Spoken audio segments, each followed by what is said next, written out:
So in order to give them a new batch of pasture, these guys are moving the pigs. So they're moving, it's a little hard to see from the video, but there is electric netting around the pigs. They're gonna wallow on a hot day. They're gonna root through the mud.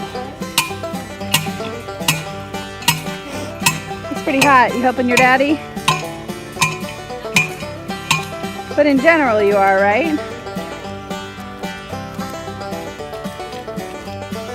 Oh, that's a good one, isn't it, Humperdinck?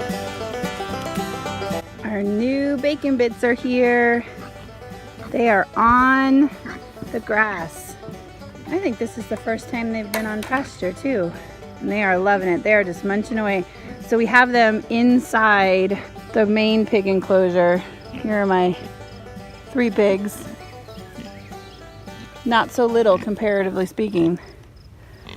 And then inside of that we put a pen with the little piggies so that they could smell each other and get used to each other for the next week, so that when we're ready to move them, they can all be combined.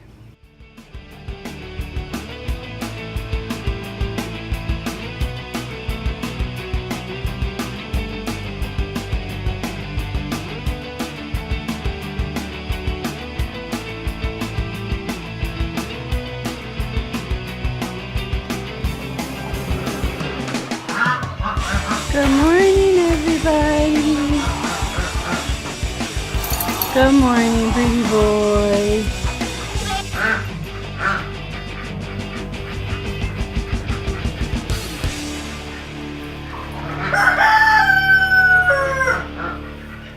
Good morning, Mr. J. There's no room at the inn. So we got girls just sitting on the ground waiting their turn. These 4 on the end here are broody. They're not getting up. These 4 are just laying for the day. These 2 are fairly patiently waiting their turn.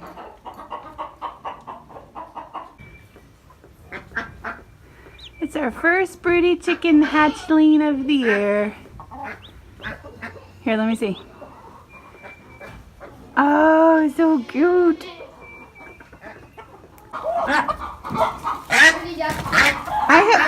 I have never seen a duck and a chicken fight.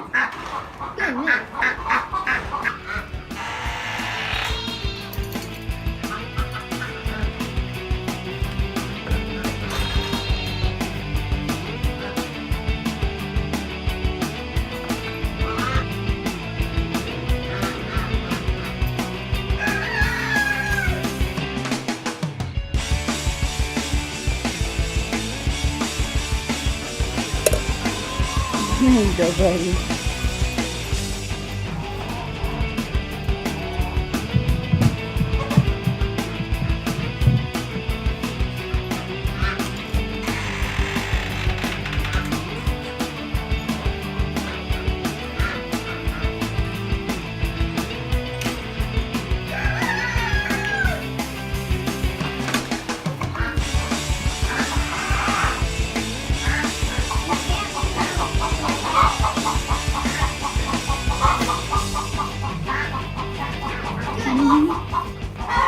Gave everybody a fresh scoop of kelp. It's a supplement that they get. So there's some over there because Lizzie's big fat head won't fit through these grates. All the rest of the goats, the babies can be on the inside because this is the baby's pen. And the big goats can put their heads through the fence right there by design and eat the kelp. But Lizzie has a big fat head, so she requires there to be, I don't like there to be minerals on the inside because then they put their feet in them and they climb up.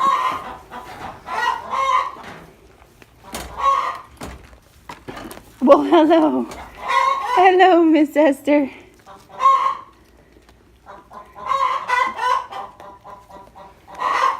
Good morning, piggies. Good morning. Good morning, piggies. You guys waiting for yours? Oh, you guys are so cute. These are my new bacon bits. They want some. You want some too? Okay. Here.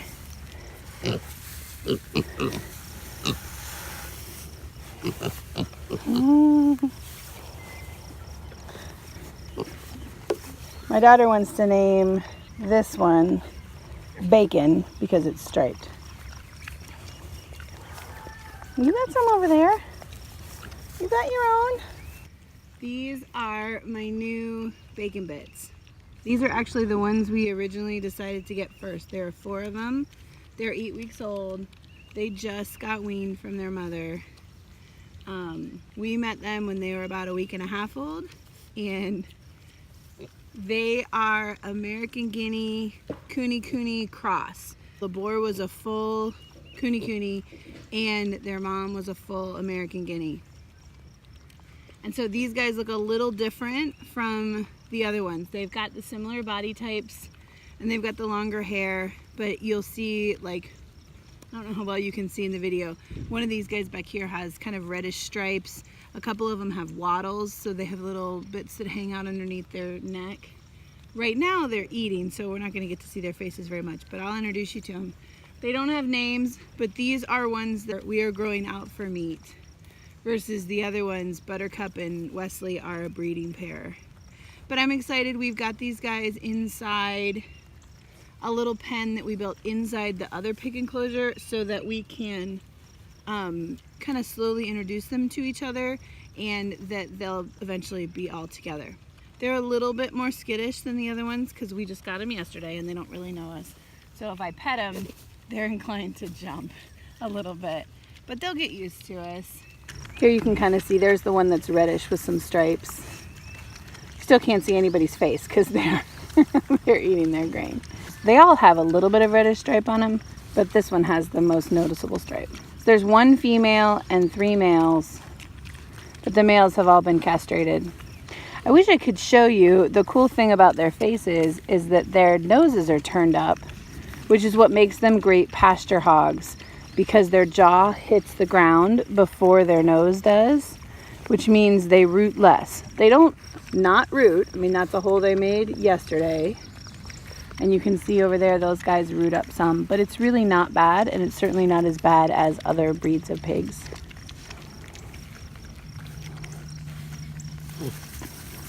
There's a face.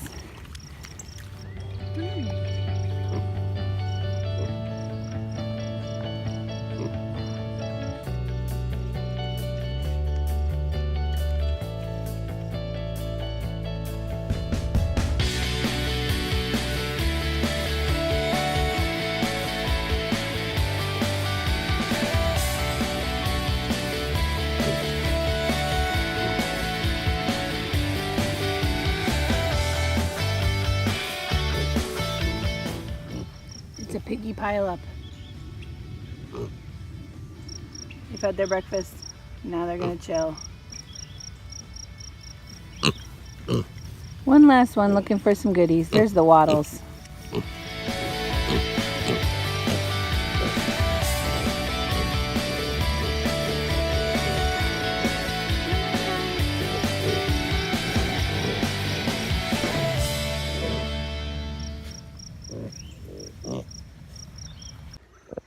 So I'm down here with the chickens. I just gave them some more food and checked their water because they have a tendency to dump it over, and because our property is a hill, if it's not maintained level, which we do in like the most redneck possible way. Oh, that breeze feels so good. It's so hot and humid already. But I wanted to show you, you can see this stripe. We started the chickens way up here and move them every single day. They completely kill the grass in one day. But if you look, it's a little hard to see. That right there, that's where they started. And it's totally green again. So they haven't been here yet. This is long and like to the wild still. But here, that's where they started and it's already green. And this will come back so nutrient dense and so lush. And if we had more grazing animals like sheep or cows or horses, then we could, if we wanted to, we could seed there something that had a little more intentional nutrition than just whatever grass is growing. For us, whatever grass is growing is just fine because the chickens eat it. The goats, like I said, don't really graze as much as browse, so they eat all the nasty stuff, the poison ivy and the thistles and the spiky weeds. I just wanted to show you this progression because I think it's really cool how they come down, and then here's where they are today, and then they'll go right onto this grass tomorrow. Hey, what are we going to do today? Check on the bees. Check on the bees. Are you all ready to check on the bees? Yeah. In my eye. It is hot in this suit, but like I'm not sure how much longer I can do my suit over my belly. You guys, this right here, I can't point to it, but right there in the middle is a bee coming out of a cell. So I can see the cap off to the left, like up or diagonally up. That is a bee coming out of a cell. How stinking cool is that?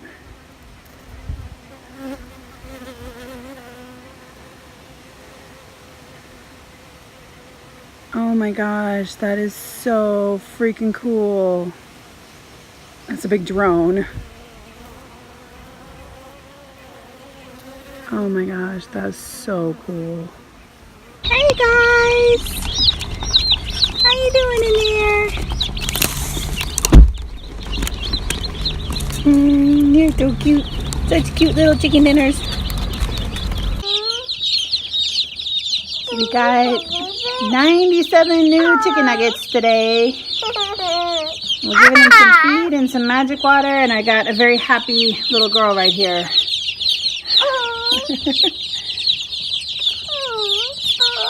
Got him some soaked feed, get him some fresh bedding, and they'll be good to go.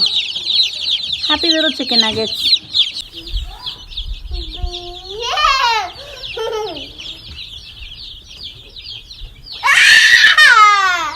Mommy, where was trying to bake my finger?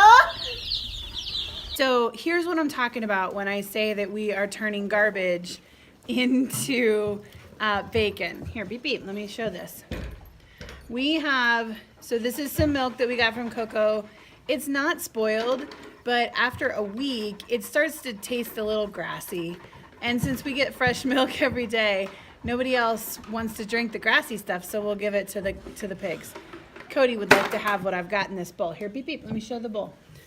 So this is a stalk of celery that started getting kind of limp and gross, some leftover meat from dinner, some eggs, and some, I don't know, just leftover stuff when the kids don't eat all the oatmeal and we scrape out the pan, or the carrot peels or ends of cucumbers and all that kind of stuff.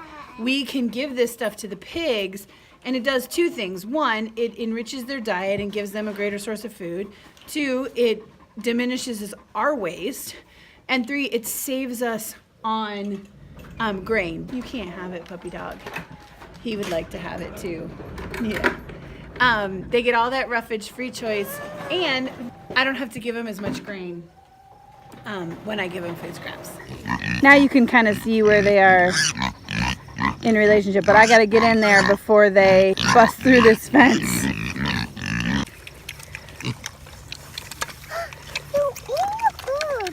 What are they doing? Eating food. Eating food. Are they being little piggies about it? Yeah. Wow, they're pigs, literally and figuratively. You don't care if that tastes a little grassy, do ya?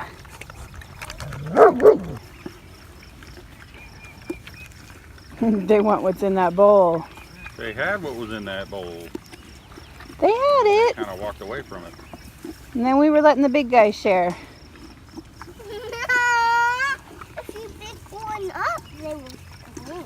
That's true. If you pick one up, they will scream.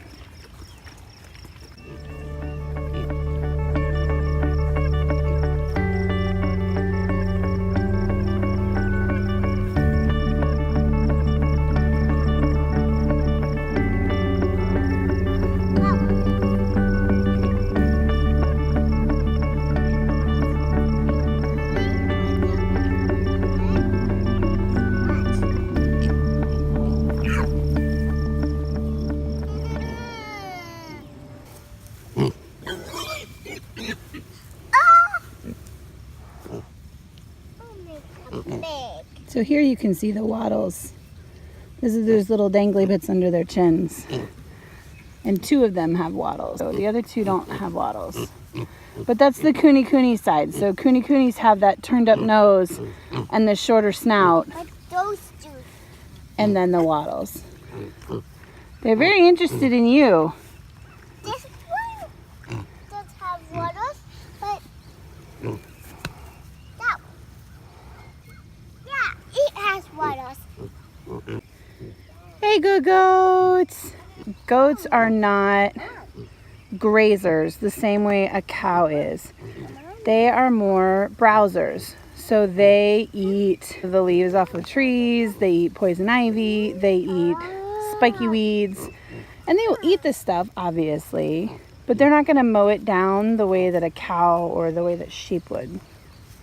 So this actually needs to be mowed, usually only once or twice a summer. Is that Coco? Right in front is Josie, and then Coco, and then Ruth, and then Lizzie. You 2 fisting those piggies? Yeah. You got Buttercup and Wesley, huh? People ask me, do you think that the kids will be upset that you're going to eat the pigs? What do you think about that? Wesley. Well, we won't eat Wesley. Oh, right. We won't eat Wesley and Humperdinck Buttercup. is getting friendlier. Oh, he laid down behind you for a belly rub. You. All right, well, rub his bacon and tell me. His bacon. I can't pet you when you're behind me. And do not eat my skirt. Please do not. I'm not food. Are you going to be sad to eat him? Maybe, probably. Why are you eating me? Does that mean we shouldn't eat him? Nah, I think it's worth it. Eat these guys. You want to eat these guys? Yeah. We're not going to eat them yet. What? You like bacon? Yeah. So What do you want to call those 2 that are really red and stripy? I want to call this one bacon bits, and we'll just call it bits. And that one chicharrones. We have our first official piglet belly rub. I wish I could have gotten that one flopping over on camera because it just did a dead fall. It just tucked its arm back so I could scratch here too. Oh my goodness. So it's finally cool enough today to get some planting done in the garden, and I have some desperate transplants.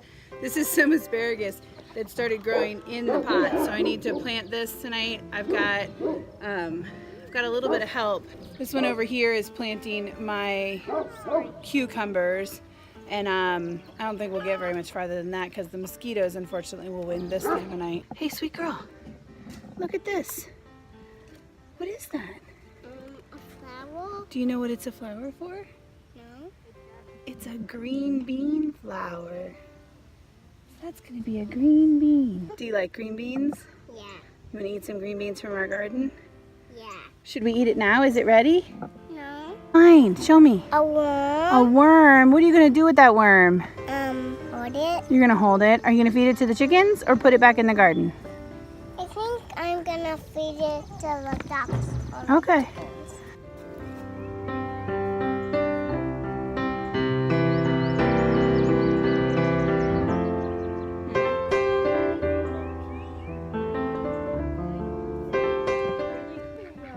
So today has been one of those days that if you're not careful, the things that go poorly stick in your mind and you lose track of the things that go well. And one of the things that I have been trying to work on over the last year is counting my wins and protecting my sprouts. And how serendipitous it is that I'm standing here in the garden planting sprouts and feeding them and nurturing them and watering them. So we had some car trouble today and we got some bad news about the repairs of that, and it's just a hassle. I mean, it's not insurmountable, it's just a hassle, right? And it just changed what we were gonna do today. And there was some mowing that was gonna happen, and then we got 2 big thunderstorms, and it's been too hot during the day for me to feel like being outside to plant in the garden. And those are all things that can start to weigh you down. I had to send 2 kids to bed early, well, earlier than the rest of us, because they didn't finish their chores without being scolded. But now I'm outside with my daughters and we're planting in the garden because it's finally cool enough. And my husband was able to empty out the brooder box and we got to pet our new piglets, and one of them rolled over for belly scratches for my 9-year-old. And we just have had some good stuff that's happened today. And it doesn't mean that the bad stuff doesn't exist. And I'm not a blow sunshine at you kind of person. Sometimes what I have a tendency to do is forget the good stuff and only count the bad stuff. And at the very least, I need to count them equally. But frankly, at the end of the day, none of the stuff that was bad today that happened was so bad that we can't get over it, that we can't move on, or that there isn't a solution. So when I can focus on the good things, I can be left with a good spirits in order to deal with some of those rough pieces. So I want to encourage you just to count those wins, to protect those sprouts, to treat the good parts of your day like the little baby plants that are growing in your garden. So I have to finish planting that asparagus and get some tired kiddos into bed before this storm makes its way to my house. I hope you guys have a great day. I'll see you next time.